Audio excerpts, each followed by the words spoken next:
gonna start the recording, and I'll just be a minute or so while I'm looking for Cool. something to talk about here. All right, cool. Alright, get a pick on Tracer. I don't play by the rules anymore. So this first point's a bit of a roll. But, Yeah. we So kind of stall. not that it's any major big deal because you're, like you said, you're rolling them here. But when you see that you're up 2 people and they're like, you have such this massive advantage, I don't think that that taking high ground is a big necessity here, just because it's going to take extra time. And you, as of the moment, you want to be pressing your advantage because you're already at this massive advantage.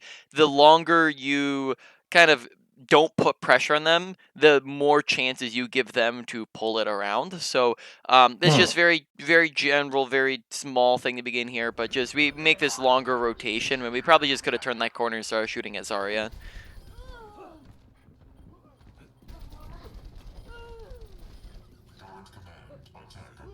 Yeah, see, like the high ground thing was always very much like it's like one of the first things I tried to do to further my game. Yeah. Where it's like you see these really good players and they just seem to be fascinated with the high ground. There's such value in it, right? Yes. So I think monkey see, monkey do. I just try to every time that's possible, I'm trying to get there. Yep, high ground is 100% definitely going to be a really good play in most situations. There are just going to be a couple where, it's worth it to stay on the low ground. So sure, I'd say that absolutely makes sense. Yeah, I'd say that's just one of those instances. Objective A captured.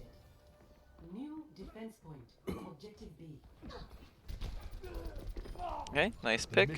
Been doing really good at getting those early picks. Okay, nice, we get him. You don't want to go to war with me.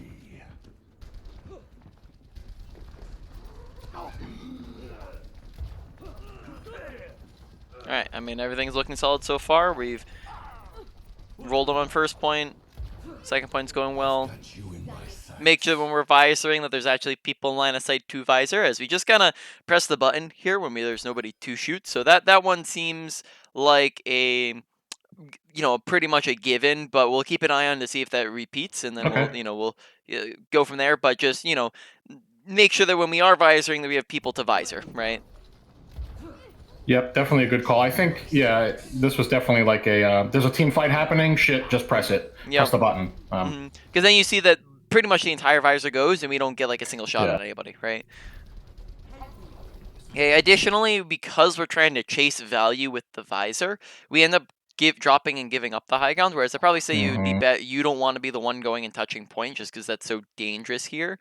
That might be putting us in a position to do a little bit more damage, but it's also like I said, it's just going to be a much more dangerous position for us to be in. So we're probably much better off sitting on the high ground. So I wouldn't even once we realize that there's nothing to shoot at, it's probably better to waste the visor and have nothing happen than to get this risky and run the point. Yep. So, staying high ground, not popping visor, two big mistakes here. Let's see if that does anything. Yeah, no, we pay for it. Yeah.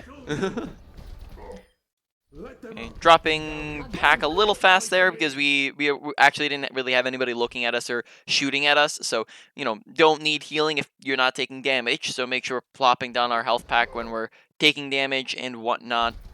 Let them up. Locking down the objective. Rally to me. I'm on fire. Should have kept your head down. I've taken the objective. Get over here. And now we can be popping health pack. Yeah, but at that point, the soldier and Hanzo take over, get a lot of kills. But let's note, right? Like, so Hanzo gets, I think, what happens here? Because soldier gets a bunch of kills, Hanzo gets a kill. I'm on fire. Okay, they all got grabbed there. Okay, so possibly a big thing there that could have assisted with winning that fight was if we had taken that high ground control away from the Hanzo, right? Because we kill Hanzo, he doesn't kill your BAP. BAP, I don't know. Let's take a look. Yeah, I guess this is like an important connection to make, right? Like it starts with that visor, and then I chase down to the point, and then I forgive the high ground to the enemy, and then like no matter how much we achieve down on the ground. Again, they have the high ground advantage. Yeah, exactly. That's a good connection to make, I guess. Yep. That's just a major reason why another big reason why high ground's great, because not only is it great for you guys, but it's also great for the enemy team too. So that means that if we give it to them, we don't have that advantage and they do, but if we go and contest it and we rip it away from them, well, now we've ripped that advantage away from them and now our team has it. So I think that we did overall pretty good with a couple major mistakes here. So yeah, that doesn't necessarily mean that we would have won this fight had we fixed those things, but definitely more consistency things. Here we attempt to stay alive. So this is currently, I would say, us not knowing that the fight is over. So Yeah. why don't we go into that real quick? So how do you tell whether or not you've won or lost a fight? Mainly, this comes down to watching kill feed. If you take a look at kill feed on the top right corner of your screen, you'll see if you're up or down people. When you are up or down 1 to 2 people, that is in most cases going to be an advantage or a disadvantage. And in those cases, you play more aggressively or you play more passively. When you are up or down 2 to 3 people, that is going to be a won or a lost fight. When you've won a fight, you play much more aggressively. When you've lost a fight, you let them kill you, or backwards here. You get out if you can. If you cannot get out, you let them kill you. This way you don't stagger yourself. You played the game for a while, so you're familiar with staggering as a concept, yeah? So Absolutely, yeah. so here we're staggering ourselves because of how long we're staying alive after the fight's already lost, and then by the look at where our team is by the time we're not even dead, right? So now they have to either wait for us or go in without us, both of which aren't very good. Yeah, you start that vicious cycle. Yeah, exactly. So Okay. here that's is another big problem. It's currently a 2v 1 2 3 4 5. They have close spawns as well. So there's absolutely no reason that we should be trying to stay alive when we know that there's like 0 chance we make it out alive. Right. Yeah, I guess I guess another thing is I'm so fixated on having like a bunch of uptime and staying so focused on shoot the moving thing. Like is there, I guess there's got to be like a sweet spot for that, right? Where like you're paying more attention to things like the kill feed and just overall positioning and like numbers, like the number advantages and high grounds versus like I just tend to get, I think, tunnel vision sometimes. What are there tips for that, or is it really just like you just have to try to break your poor conditioning? Sure. Let's talk about how do you be like, I guess let's just in general talk about like how do you be more aware about your environment, or I guess like tunnel visioning, how to not be tunnel visioned. So when you're playing and you're working on something like awareness, being aware of kill feed as an example, right? You work on that the exact same way that you work on pretty much anything that you're trying to work on. And that is that while you're playing, you're going to make sure that you're intentionally focusing on it and not autopiloting, not just playing to play. And that means, and also contrary to popular belief, not just purely playing to win, which is, yes, your objective, but if you're purely playing to win, you don't improve, and then when you don't improve, you kind of stagnate, and then when you do improve, you end up actually winning more. So what that looks like within your gameplay is that while you're playing, if your mechanics are really excellent, or for your current rank is really excellent, but your awareness is not doing too great, what you're going to do is while you play, you make sure that you're focusing on your awareness. So you're going to be thinking to yourself, awareness, kill feed, Yeah. kill feed. Yeah, exactly, right? Okay. And you're going to make sure you constantly give yourself that reminder to think about it. And when you are constantly looking at kill feed and constantly looking at your environments, that's the definition of awareness. That's how you get good at awareness, by constantly looking at it. And then therefore, once you do that enough, when you do that, your awareness is going to be better. When you do that for a long enough period of time, that's going to form it as positive habits and or breaking bad habits. And then you can move on from there to other things to work on once you've gotten better at it. As a warning here, don't try to do everything all at once that we talk about, because we're going to talk about a bunch of different things. That gets really overwhelming. You're not going to be able to work on this and that and this and that and that just because that doesn't work too well. So instead, I'd focus on like one category or 1 to 3 smaller things within a category, which we'll discuss the categories at the very end. So that all make sense? Perfect. All right, so let's continue on then. So we respawn, everyone's all the way up there, and we get a pick, but we're all also down. You're down me. So like, that means that we could have been pushing, but now we can't really. Or if they do push, it's only a 5v5 rather than a 6v5, right? So we just miss out on that potential advantage. Right, and then they get a pick back and res, so now we've actually gone all for nothing. Yeah. Okay, so like it's kind of like a tug of war, right? I mean, you're just ebbing and flowing with like the advantage of the moment, I Yes, guess. exactly, right? You adjust your play style based off of what's happening. And like what I just talked about with kill feed, that's the very basics of it. You can get much more complicated, and we will get more complicated if I deem that we need to be. But that's just the basics of the ebbing and flowing, like you said. And we have to kind of understand, when should we be playing aggressive, when should we be playing passive, because you can, you can't really be aggressive the entire game. Of course, you want to be aggressive because you want to be able to kill things, but if you're just sprinting into their team, you're going to die over and over again, right? So you have to find that balance. Team, heal up here. Alright, one moment. What do we do with our health pack there? I think we just took some damage. Okay, that's fine. Team, heal up here. So far, abilities just not seem too bad at all. Same with mechanics. But we'll keep an eye on it. Okay. Anyone need some healing?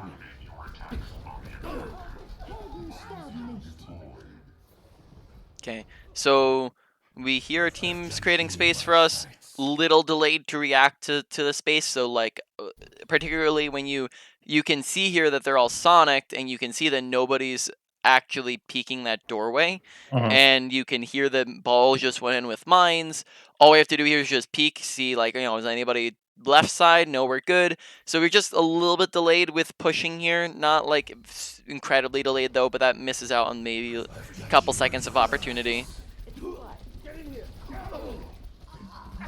Oh, he just gets double pocketed through that. That's unfortunate. Yeah.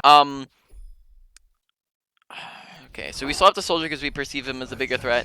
I might finish off the Mercy because Mercy's. Oh no, but she's ran around the corner. Okay, never mind. I see why you swapped. Yeah. Okay. I kind of like got scared of that. I didn't want to be too far out into the soldiers' LOS. I wanted to be near some natural cover in case things got hairy and my lamp breaks or.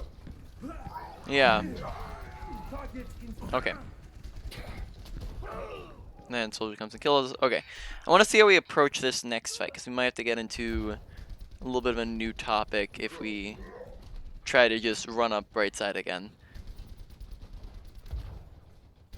Because that seems to be about what we're doing here. Now they do all drop main for some reason. I don't know why they're not contesting high ground. But let's just discuss the idea of, as soldier, you're a very flanky character. So on any character, right? I guess, like, why don't we leave here for a minute to discuss this? So on most DPS characters, right, you want to take what you call off angles because you want to be able to get around their tanks, get around all the shields, get around the things that are difficult for you to kill, and get straight to the back line, get to the things you want to shoot at. When you come from an off angle, so this would be a difference between a main angle, off angle. Main angle, enemy team, your team, this is the main angle between the two teams. An off angle would be taking something like this. So if you're trying to come down the main angle, you are stuck shooting at shields and tanks, and those are very difficult to, and tanking abilities, all of which is very difficult to get through as a DPS. Now, additionally, this means that there's no surprise advantage at all, and you are going to have just a bunch of people. You're also going to be taking a bunch of extra damage because you have a bunch of people looking at you and shooting at you. So, in general, it's very difficult to get value down. Not impossible, very difficult to get value from this angle. So, and alternatively, when you take an off angle, you get past all those different obstacles that we just talked about, while also giving yourself a surprise advantage and creating what you call a crossfire effect, where now the enemy team has to choose, do we look at soldier or do we look at team? And then that decision, there's always going to be hesitation. There's always going to be a loss of value because they're deciding. They're not going to be able to give you the right amount. If they send 6 people on you, then that means that your team rolls them from the side. And you just back up, right? If they send 6 people to your team, they have nobody looking at you. You get free value, and then it's always going to be like I said, it's never going to be efficient enough. Now, the other advantages this gets is it just I guess that's the main one, right? Is it creates confusion. It creates distractions. They're not sure who do we look at. They can't, like, for example, Reinhardt can't really effectively shield team and you at the same time. So that means that it just splits all their resources. Yep. So off-angle's great, but then also there's a difference between off-angling and flanking. Now, off-angling is short and safe. This is an example, like I said. This is, let's say, another example. Enemy team, our team, main angle, right? And off-angle just be us taking a couple seconds here, coming up to high ground, getting straight above them. Same thing, very safe, very fast. And high grounds all act as natural off angles as long as it's above them. Doesn't really if they're across the map, Yep. but if we're above them, we're good. Now, flanks are when we do something like this, where this is the main angle, and we go all the way around and all the way around. So flanks take a lot longer, and they also are usually a lot more dangerous. So or it's like kind of an either or between those two. Yeah. Right, so flanks, you really most of the time, a lot of characters don't want to go on them, but Soldier has a lot of mobility because of his sprint, which means that that time, it doesn't take as long. And he also has more survivability because, one, his sprint gives him more survivability, and then two, because he has the self-healing from his health pack and the dueling potential from his Helix, right? So Soldier has a little bit more flank ability within his kit, same thing like with Tracer, whereas you wouldn't really want to do that on a character like Hanzo or McCree. It wouldn't work out nearly as well. So Soldier wants to go on these flanks and off angles very frequently because he also just doesn't do as much damage from the front line that maybe some other characters could. Like, for example, like we said, like Soldier is by nature able to go on those more flanky angles, whereas like a McCree, he might want to stick with their team and yes, go on off angles, but he's going to stick with the team more often because he has, you know, a little bit more health. He has the flashbang, which means he wants to get close to them. He is going to have he doesn't have that mobility and the ability to go on those angles, and he also just has a lot of high burst potential with his gun, which allows him to maybe find those opportunities that Soldier can't from the main angle. So that's just to say that if we go back to this last game that we're in, we're just constantly coming from this top right angle when other additional options could be coming in from left side or coming in from over here, both of which you could get to using. Actually, this one you could technically do without a Helix Jump, but this one you can do with a Helix Jump. All you have to do is just ride up these rocks, Helix Jump into this window. And then that's an off angle. You can also get over here without one. If you run up this stairway, come in. Oh, can't see it. Okay, jump off of this over to here, and then you can actually jump from here to over there with your sprint.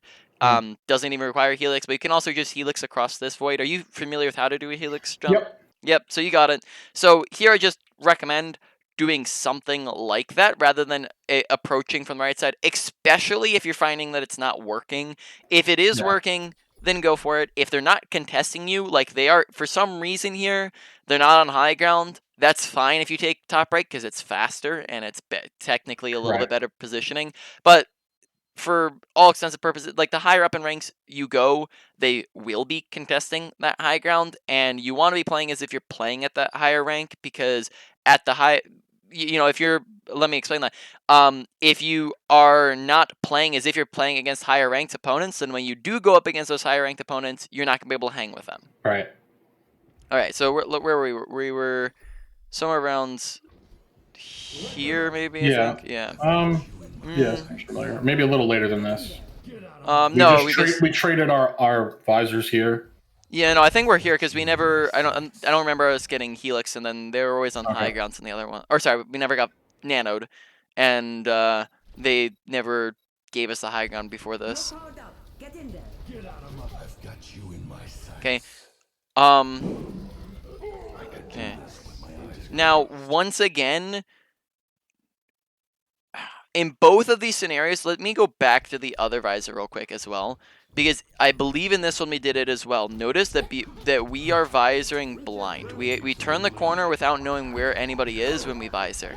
So let's watch this one more time, because I think I didn't mention it. So we notice that we visor before we even turn this corner. Yeah. We have no clue where anybody is. For all we know, they could all be behind cover, and for the most part, people are. Now, Mercy just happens to be flying straight through the open, which, again, higher-ranked Mercies won't necessarily be doing that as often, especially if they know, like, you know, if you're talking about a very high-level Mercy who knows that you have Visor. But in this scenario, the main issue is that we're turning this corner without knowing where the heck anybody is. And then we do it, and then the first one we did it when nobody was there, and then this one noticed that when we do it, we're doing it once again before we even turn the corner. We're popping our visor. So never mind. Inaccurate statement. We back up, and then we come back. So I actually missed that part. But I would say more so say then this one again we're visoring, and maybe there's not really many great targets to visor, because notice that those guys are both next to cover. Hog is the only person we can shoot at here, and then nobody else really. So I would really say that make sure that you're being aware before you're visoring. Am I going to be able to do anything with visor? Because the answer to the past 3 visors has been no. We've gotten 0 value out of the past 3 visors. It's good that you're using it frequently. It's good. I think the timing of them has been decent. You're using them near the start of fights. But the issue is that we're visoring when there's nobody to visor, or we're visoring without checking if there's anybody to visor. And then therefore we don't get anything out of it. Right. It's like forcing the issue when you could have just held it, right? You're just as effective with that. Yeah. I absolutely understand it. These are like good actionable takeaways for me. 100%. Yep, definitely want to be taking an eye on that, because that's just like 3 ultimates that just get wasted when we probably could get a lot of value out of them in, probably, let's see if we can spot an instance where we could use it. Like right now. Right. Soldier's out in the open. Yeah, Mercy's in the middle valking, Diva's out in the open. Right, so now there's 3 targets who we could be visoring, one of which is ulting, right? So just be a excellent situation to go for a visor. One thing I would note when you're looking for visors, note that your visor can't do anything. We haven't talked about cover yet, because I think you actually have had a decent understanding and you have been using cover well, right? Just good positioning is the usage of cover, bad positioning is the absence of cover. You have a good cover usage so far. Note that this applies to when you use visor, is you want to use it when they don't have good positioning, right?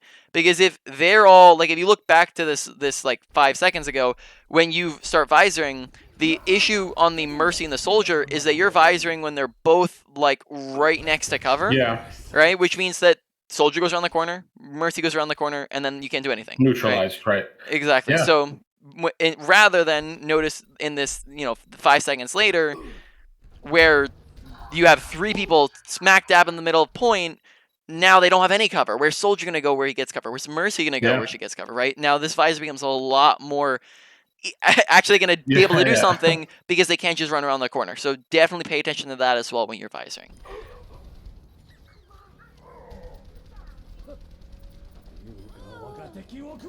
Alright. Overall, not too shabby of a round. Couple big mistakes, but overall, I would like I had said previously, I think that your general mechanics and general ability usage have been looking pretty solid. You've been looking to take high grounds, which is good. So, overall, Diamond gameplay, pretty above average. Cool. Yeah. I think, I like I said, I don't think I have no delusions about, I think I belong here. It's pretty clear. Yep. But I think some people get to this rank because they understand the game. And then some people get to this and they have maybe mediocre mechanics. And then some people get to this rank. There's a very strange part of the ladder to be in, because I feel like sometimes I'll go up against people where mechanically they're just insane. And then I'll go up against people that are mechanically pretty mediocre. And it's just there's a full spectrum of how a player's skill gets put together, where it's well, game sense and proper ult usage and value of abilities will get you this far, or raw mechanics will get you this far. So it's it's a really weird place. And I guess that's been part of my struggle. It's in Counter-Strike, I would grind a lot of aim drills and just understand the weapons. And that showed a direct increase in my ability to rise through the ranks there. But in Overwatch, it seems a little bit my mechanics have gotten better, but my rank is kind of the same. So it's interesting. I would definitely say in comparison to a game like Counter-Strike, there's a lot more variables that go into it, right? So just the 5 major categories that I usually discuss with people, in every single session, are mechanics, awareness, positioning, ability usage, ultimate usage. Those are the 5 general categories. Sometimes I add in extra ones if needed. I add in survivability, like staying alive, and I've added in aggression, knowing when to get aggressive, when not to get aggressive. So there's a couple that I add, and those are the 5 Yeah. core basic ones. Now note the mechanics is 1 out of 5. Yeah. Yeah. In Versus Counter Strike, it's yeah. like 1 out of 2. Yeah. Yeah, exactly, right? So there's a lot less there's a lot more within Overwatch Yeah. to be aware of and to pay attention to. Get over here and heal up. Probably toss a Helix in there. Not a big issue.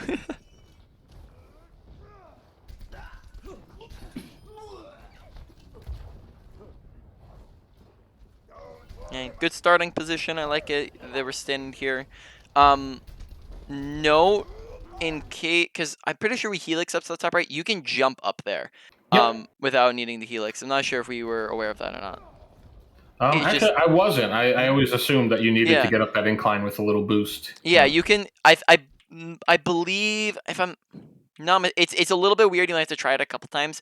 It's a weird gameplay interaction. You Yeah, kind of yeah. like jump up and then slide up a bit.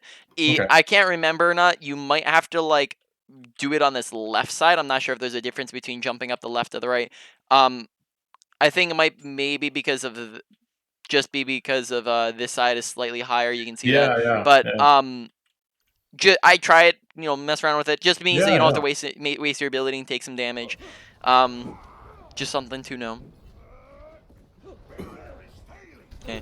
Might retake that top right rather than dropping main, just because it'd give you an off angle and not put you in the tanks, and then Yeah, so I guess also this is a yeah. good point, right? So I'm up there and I'm in a position, and this I find this happening frequently, so it's a good Yep. thing to address. I think I'll be in a position that I think is incredibly advantageous. Mhm. Like I've got a lot of outs, I got cover, I've got a health pack nearby, like Mhm. off angle, high ground, all of it. It's all great. But then if my team starts to overextend, right, and maybe like Mhm.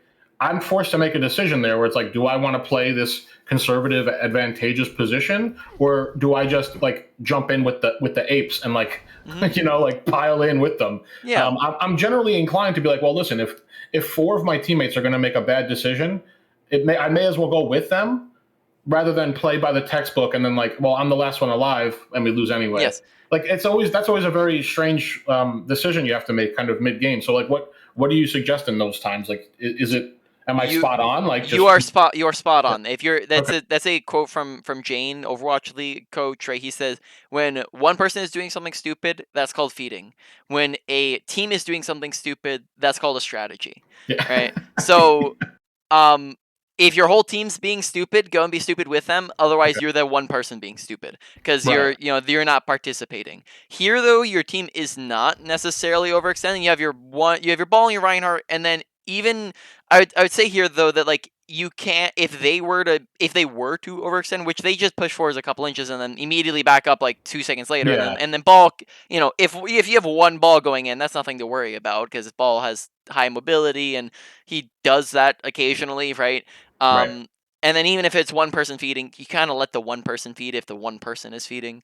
But here, if your team were to be pushing up, very easy way is just to take high ground, and then yeah, the big thing here is that if one acts as an off angle, it might be slightly more dangerous because it's it's exposure to the Hanzo and exposure stuff. Yeah, exactly right. So maybe slightly more dangerous, but it means that you can also stay on this high ground as well because you're not dropping. mhm. Because if you drop and come over here, well, now you have to run all the way Yeah, around yeah, straight through open area, right? Lack of positioning, all the way get back up here. Versus if you just come up here, well, now you can just back up straight to the high ground, right? So I definitely recommend just jumping up to the high ground rather than going down lane, and then that would give you better positioning yeah. and in all accounts. And then yes, if your whole team like were to push into their spawn, then yes, go with them. Okay.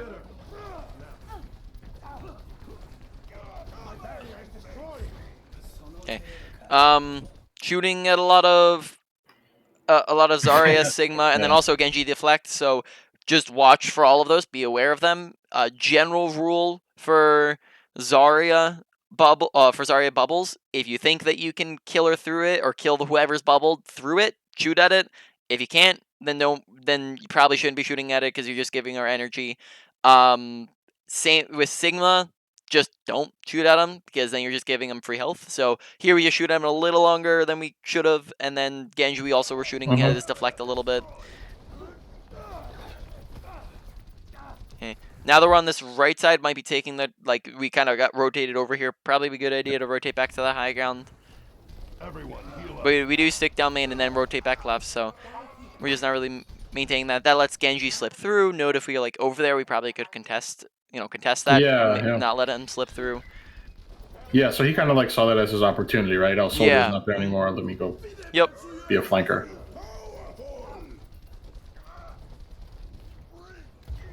Okay, shooting at Zarya bubble again.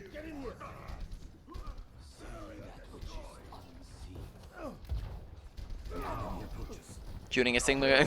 we did stop. We do stop, but it's just slightly delayed.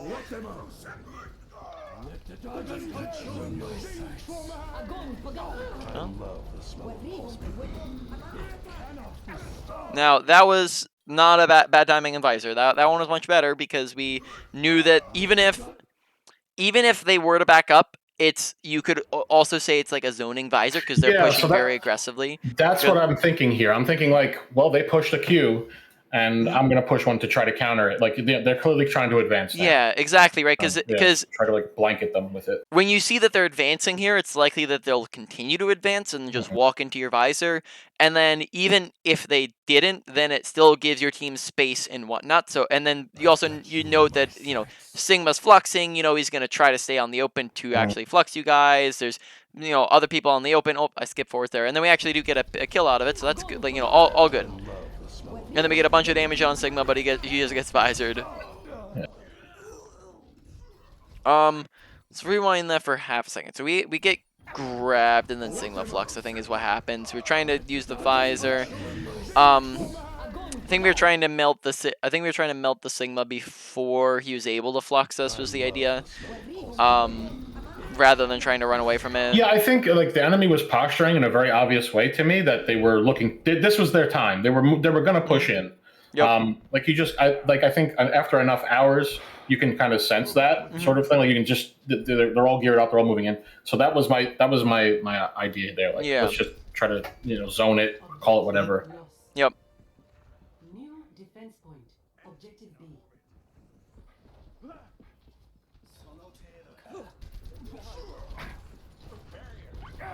Come here and get stabilized.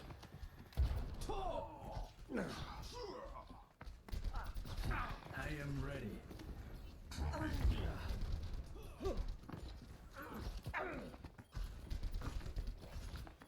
Probably shouldn't be looking at ball if you know that you have a Genji directly on top of you, right? We kind of turn our attention, like we see Genji's like right here, and then we turn away to look at ball. So that's just not our responsibility when we're in a duel. So make sure you're focusing on that duel. Besides that, so Genji kills us. Yeah, I think the main thing here is that we just turn away from the duel, and then that means that we get killed. When we're dead, we can't do anything, so that means that we lose out on more of our potential. We'll do things there. Might recommend coming out. Do we have a reason to go right side? Is like Genji on? Yeah, I saw like our support was there, and I think I heard the call out of like just kind of again like a little bit of a game sense that Genji was going to go after our vulnerable support here. Okay, so that's definitely a fair call. Alternatively, another option would just be to take left side, so we have high ground access. So that would just give us that advantage, right? Noting that that's like how they stopped us on that when we had attacked. Right? Yeah. So that can always be a good, like if you have the time for it, that's always a good option.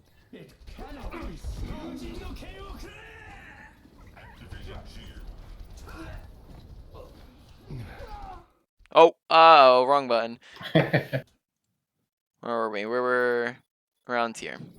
So here we run away from Genji. We see him dash after us. I think okay. So we know that he's chasing us. Might be incorrect here, but I'm fairly certain that U.S. Soldier either have equal to or are faster than the Genji while he's blading. So therefore, if you're already ahead of him, I don't think that the corner turn is necessary, and we could probably just keep running forward. So here, just we have two options, right? We keep running, we go forwards here, like, or I guess even 3 options. We could run into spawn, right? Complete safety. We could Yeah. run high ground, which we could probably just outpace the Genji because he just used dash. And then we come out high ground, are able to kill the Hanzo who's up here.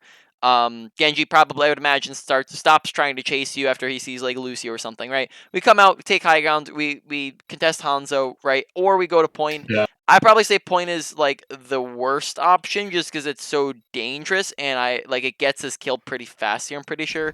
Right? So here we just, it doesn't really do a ton for us. Yeah, and even if it did, I Yeah. think, like you said before, about like, yeah, I mean, we just lose here. Oh. Better players, I wouldn't get away with making Yeah. the worst call out of the 3. Yeah. So definitely just definitely I would say taking that higher ground. I would say that's going to spawn is maybe around the same as I guess going to spawn could maybe allow you to kill the Genji or just juke him out, like make him think that you're leaving and then you can just immediately come back. Right? That's that type of idea. Yeah.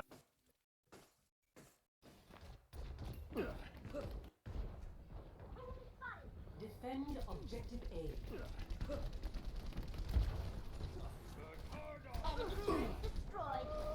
Team, heal up. Okay. Note that we dropped the health pack and then I think he immediately walked out of it. So like we kind of drop it on that corner and then like immediately run away from it. So make sure we're kind of like keeping that in mind. Either stay on it or don't drop it. Okay. Enemy turret. Okay. In general, I've maybe seen a little bit of some not so great movement on our part in certain instances. Let's just talk about like AD strafing do's and don'ts real quick. So, in general, when you don't want to stand still too often because if you stand still, you're an easy target to hit. Like, no duh, right? You're much harder to hit when you're moving around than when you're standing still. And a couple times I have seen us stand still. Sometimes it's okay to stand still. Typically the answer is like, are there people looking and shooting at me? If yes, don't stand still. If you don't have people looking at you, like let's say you just come out on a flank or an off angle and nobody sees you, then you can stand still for a second or two. You can also maybe do it if like that you have like a shield that's not going away anytime soon. So like let's say an Orisa barrier's down and you know that you just put it there and it's not going to melt instantly. Whereas a Reinhardt barrier, you might not want to do it because he could drop it any second, right? Sure. So in general, you want to be AD strafing, so that's just pressing left, right, left, right. You want to make sure that's not too fast, because if you do it too fast, then we're basically not moving at all. We stay basically in the same line of sight. They can shoot us just as easily. If you do it too slowly, which is what you kind of see us moving in a straight line, when we move in a straight line, you're very predictable. You can track us very easily. You're very easy to hit. So when we walk in there, firstly, we walk out into very open area when we're also, I'm pretty sure we're losing that fight and we kind of were getting really aggressive, walking straight through the open. But we're also like moving like this, right? Yeah. And that just makes us very, very easy targets to kill. So we want to make sure that we're mixing it up. Typically, you want a nice even left, right, right in the middle there. You don't want to be exactly left, right, because you want to mix it up, be random with it, add in crouches. Again, don't spam crouch because that's the same thing. We're just constantly on their head. But you mix it up, you be random with it, you add in crouches. So when you're walking through, rather than just going like this, you might want to go right, left, right. You can actually just like an easy way to do this is just you can if you it's counter. I think that's something in Counter Strike, right? You counter strafe. Yeah. So you can counter strafe. You can also just like you can stutter right for a second, right? Just kind of go back and forth here while you're moving in, right? So just mix it up. Don't walk in straight lines because that'll get you killed, and I'm pretty sure it does here in a moment. Additionally, just because we get killed because we're running through the open is probably the bigger factor, but that's also the more obvious factor.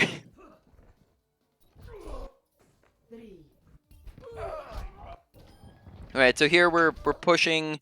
Maybe not a great time to push because I guess it's not not a terrible time to push, but like we do end up walking in through the open in kind of that straight line. Yeah. Get over here and heal up. Like that we try to look down when we throw Helix is a good tech that you're using. That's better. Okay, right now we're just kind of poking which is okay. But our number one objective should probably be to get in onto a side angle. Alright. 30 seconds. we keep standing. Yeah. We keep standing still after grab ends. We probably that's a situation where we probably could have just made it out. So I'm not sure if we were trying to let them kill us or not, but we probably didn't need to because we Okay. could have just run around the corner real quick and then been all good. Additionally, like I said, the number one objective of ours as of the current moment is getting in and getting on an off angle. Mm-hmm. What just think of if we just kind of ran through real quick. Like Ash is currently looking down here, but I probably say that's unlike if we Would you run say sprint like through. going right side would Yeah, be the move I'd here? say that with this space that we currently have, where the tanks are a little further back, we probably could just run into the right side here. We could also, as another option, running left side probably wouldn't be a play because look how much open Yeah. area that makes you cross through. But another option is that we could jump in through this top left window if we do a helix jump from here to there, right? And then Mm-hmm. that means that we can come in through this top left, maybe run this bottom left, and then what is Ash is going to contest you, and then you have Yeah. two health packs as options. You have your own personal health pack. You're a better duelist than Ash is. So Mm-hmm. as long as you're being smart about that engagement, then it'll work. Also, just don't try it again and again and again if it's not working, right? Yeah. That's the general rule of thumb: is don't try it again and again and again if it's not working. But yeah, definitely getting into a different off angle would probably work best here because we're not going to be able to Right. do too much from the main angle as Soldier. Shooting at the tanks, the hardest things in the game to kill. Yeah. Yeah. Then that's again that's another one of those things where you know, I clearly see what's happening. It's like a war of attrition that we just continue to lose Yeah. because like we're just fighting the door at this point. We're Yep. fighting that choke point. But I guess it's just a matter of you have to take a risk eventually. You have to be Yes. willing to go make the can opener play Exactly. Right. eventually. Yeah, I guess I've been again it's a weird thing. I guess just not having that experience and the confidence to know what the right play Yeah. is. So I just tend to go all right, well, I think the problem is when I'm meant to be more conservative, I'm being aggressive. And when I'm meant to be more aggressive, I'm being conservative. And finding that balance has been a super difficult thing for me to conceptualize. Yeah, yep, 100%. And it's not that you just sprint in and be risky at any point because you obviously can't do that when they're right up next to choke here and they're Yeah. everybody's looking and shooting at you. But if you see a moment where you can slip through, then that's where you go for it. Mhm. And in general, you have to think about the concept of if you're comparing our spam potential to a Ash or a Torbjorn, Ash and Torbjorn are both gonna just be better. Just spamming down main. They're gonna be getting more damage, more consistently pumped out. They're spammier characters than U.S. Soldier are. Ash with Dynamite, Torb with his turret, and he's just gonna go pew pew pew down the aisle, right? He's going to be able to do a lot more damage than you can, which just means that he's a better character for that play style than Soldier is. So Soldier's not going to be getting the maximum value if he can get in around. Now, in terms of getting aggressive when you should be playing passive and passive when you should be playing aggressive, why don't we talk about if you feel like there's a struggle of yours, we can talk about aggression scaling real quick because that's an easy way to conceptualize when you should Mhm. be doing what. So aggression scaling is essentially the concept of your aggression on a scale. So, which, yeah, is a no duh. How that works is that you're going to put at 100%, you're going to put super aggressive. At 0%, you have super passive. And then at 50%, that's going to be your neutral. So every fight, you're just usually coming in at a neutral of Mhm. 50%. Now, you adjust upwards on the scale with advantages and with opportunities, and you adjust downwards on the scale with disadvantages and with a lack of resources. So, to explain a couple of those, advantages would be things such as, who are we up picks, right? If we're up characters, like we talked about with kill feed, that means we have an advantage. So we're up one person and we go from 50% aggression to 60% aggression. We are up two, maybe go up to 70%. 3, 4, 80. 5, 6, 90, 100, right? That sort of idea. Same thing with the disadvantages. An equivalent example would be being down players, right? But there's also other things that go into it, which we'll maybe get into in a moment here. There's other things that go into that besides just up or down people. Now, opportunities would be something like you see a, I don't know, let's think. Opportunity to be like you see someone who's 1 HP, or somebody who's off on their own, or somebody you can go and duel, right? When you see an opportunity, you can go and be more aggressive than you would be otherwise because you want to go and capitalize on that opportunity. And usually opportunities don't last very long. An opportunity is not going to stay there for the next 10 seconds. So that means that you can be aggressive at like 100% just for the next 2 seconds while you finish off that person who's 1 HP. Lack of resources, that's just like, your resources are your health bar, your abilities, right? Like if you don't have any health, you have to all of a sudden drop to 0. If you don't have health pack, maybe that drops you down like 10%, right? Down helix drops you down 5%, that kind of idea. And all of these are conflicting with each other. They're all happening at the same time. It's not a linear thing. Like you're not going to just be in an advantage, but you're going to be up 2 people, down 1 person. You're going to be down 50 HP, and you're going to see an opportunity to kill something, and you have to think in your head, okay, where does that put me, right? And you have to, you'll get faster and faster and faster at it as you get used to it. It'll be a little slow to start off, but you need to get used to conceptualizing it, because once you understand that, then you're going to be able to know, okay, this is when I should have been aggressive, this is when I should have been passive, right? Another thing to mention within that is don't get caught into the trap of thinking that you're stuck in, like once you select an aggression, that you should be at that aggression for the next, however many seconds. So, you might be under the impression that, okay, I'm at 50%, I'm going up to 100%, and now I have to stay at 100% for the next 10 seconds. Not how it works. It's going to be very fluctuant. 1 second, you're going to be at 50. Next second, you're going to be at 100. And then 1 second later, you might lose all of your health and be at like 1 HP, and now you're at 0%. You went from 100 to 0 in the course of 2 seconds, right? So you have to understand that it's going to go all over the place, and you just need to understand at any given moment, where am I on this scale, right? Like currently, if we were just to analyze, like, where are you as of the current moment? Fight 1, 2, 3, 4, 5 versus 1, 2, 3, 4, 5, 6, right? Or it's a 6v6 essentially, right? So we're not up or down anything there. We're currently no major opportunities. We have all of our health. Right now, this is a good example of just a neutral 50%. That's not to say 50% is not, I'm gonna go and hide in our spawn. 50% is just like, okay, I'm doing my normal stuff. I'm existing. Right. I'm going in. 50% could mean you're going on and off angle and flanking, or it could mean that you're shooting down the main angle. It just means that you're there doing things. Whereas the 100% might mean that you'd be a little bit more risky, and you run in and you get closer to them, and you play more aggressively and go further. So let's see, what else is there? Okay, we're actually running out of time here, so why don't we exit out here? So we're going to go over the main points of the session, do a quick review, and then wrap up from there. Okay. So, ability usage. We did not talk a ton about ability usage. We maybe mentioned a couple times where we health packed and then ran out of it, or we health packed and we didn't need it, or something like that. Not a lot. Helix rocket, very good. Sprinting, maybe a couple times, or like we could have sprinted where we didn't, but of course you're always gonna have that, even at a GM level. So not to say that they can't get better and they can't and whatnot, but for the current SR that you're at, probably say it's a low priority for you to work on. Moving on, ultimate usage was a big thing to work on. Ultimate usage, make sure that when you are ulting, firstly, that you are not blind ulting. Don't just pop around the corner. Don't ult and then pop around the corner without knowing where the heck anybody is, because that's not going to work out well for you unless you get lucky and they're all out in the open, right? But you want to make sure that before you're ulting, because there's not, it's half a second difference between right here and right here.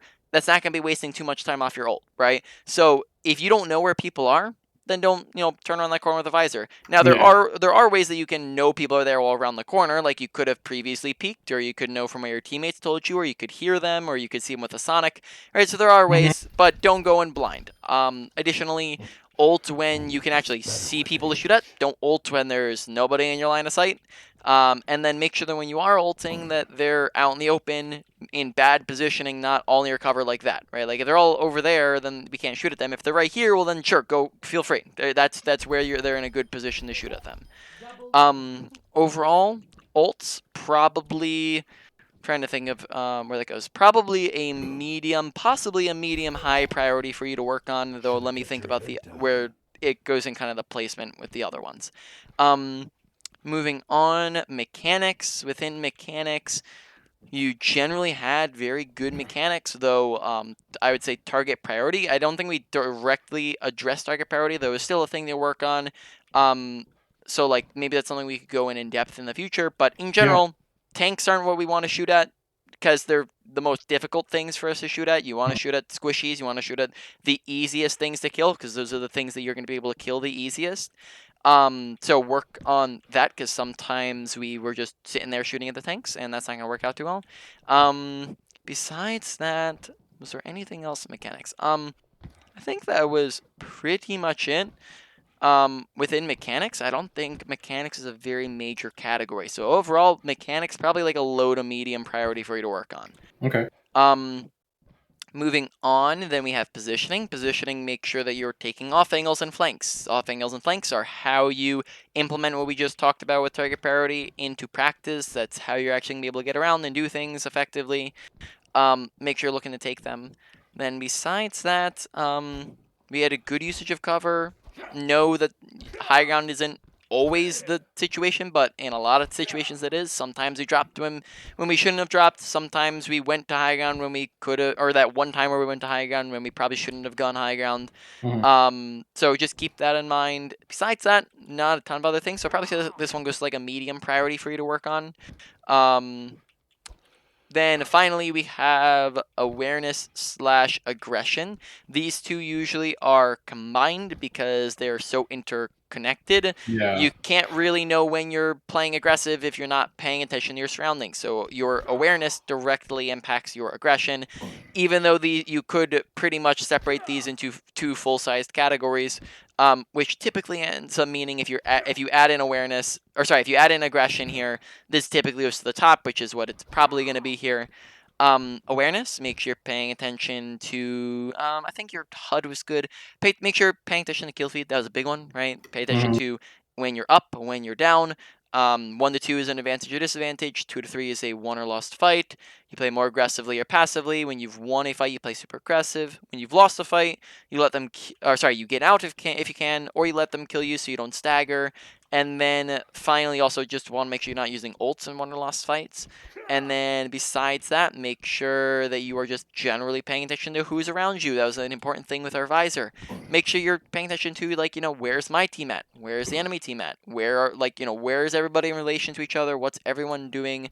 Make sure we're not randomly turning our attention away. That covers a lot of here and there odds and ends. Like, make sure we're not randomly turning away from the Genji when he's in the middle of dueling us, right? Yeah. Besides that, aggression, make sure we're thinking about our aggression scaling and how we get more aggressive with advantages and with opportunities, and then play more passive when we're at disadvantages and lack of resources. Lack of resources and disadvantages are never gonna make us go up, right? We're not gonna go up if we have resources, unless we have an excess of resources, like teammates. Or if we're not really gonna go up in aggression if we have, I guess, a lack of disadvantages, right? But that's how that works out. I don't know why I'm going into that. Yeah. Overall, that probably goes to, I don't know if medium, probably like the higher end of a medium, but we'll just say medium high to differentiate them. I wouldn't say it's like that significantly higher than some of the others, but it is still there. To put that all in order for you real quick, number 1 is probably that, awareness/aggression. Number 2 is probably your ultimate usage. 3 is your positioning. 4, and then these last 2 drop out very significantly. Those are all the main ones, and then these last 2 are just your mechanics being a small one, or target priority more specifically, and then not really very much with your ability usage, so we don't even need to make that one. Okay. So do you have any questions about anything that we've talked about? I guess the question here, right? Because it seems like such an impossible, like it seems like an insurmountable task, right? But like my goal would be like I'd be pretty satisfied, I guess. Speaking today, I'd be pretty satisfied if I could like someday compete at a like GM level. I think Mhm. that's probably is like a realistic goal. Do you think that the average diamond player can achieve that, and it's just a matter of like unlocking a few things, or do you think that no, that's top 1% stuff, and that's truly just going to be reserved for you So, know? based off of that question, I'm going to assume that you didn't see my bio or when you were reading through the description. I started off in silver. Okay. So like I definitely 100%. The reason why I do coaching is because I submit, like I understand, I would say, but I guess I prescribe to the idea that improvement is possible by anybody, and anybody can get anywhere. Now, it might not be that's where talent comes into the mix. So it Yeah. might be easier for somebody to progress faster.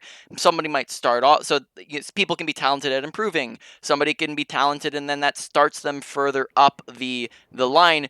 But overall, everybody's able to progress and get better at something, and it might take more effort, might take more time for certain people, Sure. but anybody can do it. And you seem pretty talented to start off at the game, and it's just a matter of working on these things. And then yes, I definitely think that you can 100% reach GM at someday. So I mean, keep it up, work on these things. Don't, like I said, like we talked about with those tips with working on it. Don't go over everything. Focus on the things to Right. focus on. So Yep. let me have one Mhm. last question, then Yep. I'll release this. Yeah. So I've been fixated on like primarily like based on prior habits, mechanics grinding, aim Mhm. grinding, doing aim drills, and really focusing on that. I know what improving in that area looks like. What is the most effective way, do you think, to aside from just tunneling games?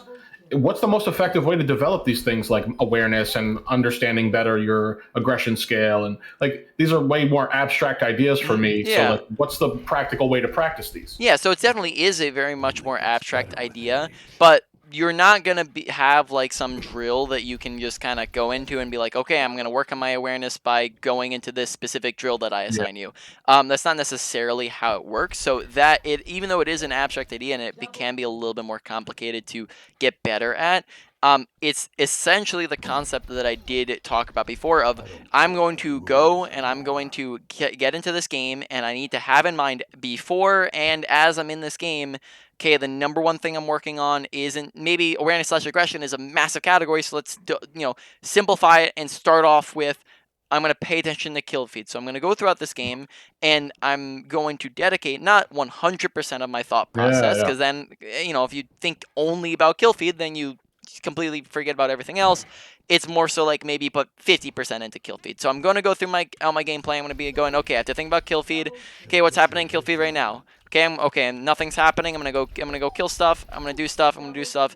All right, now what's happening in kill feed now, right? And you're giving yourself that Yeah. Yeah. reminder to think about it, and then as you do that, that's gonna make it better. And then if you do that for however long it takes you to work on it, that's where it forms it as a habit, because now you're gonna be ingraining that habit to look at it frequently.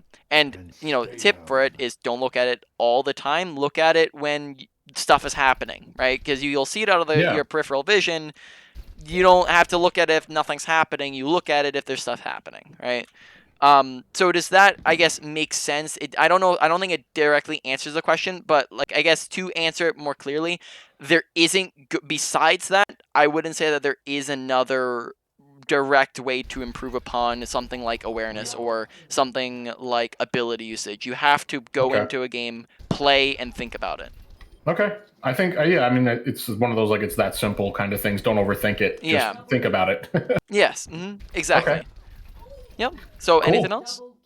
No, I think that's been quite a bit to digest and unpack. So I'm absolutely gonna again I'll reflect and think on it and Mhm. come up with like an actionable way to improve on this stuff. I think there's like I'm absolutely going to be coming back for more insight. I think this is just incredibly helpful.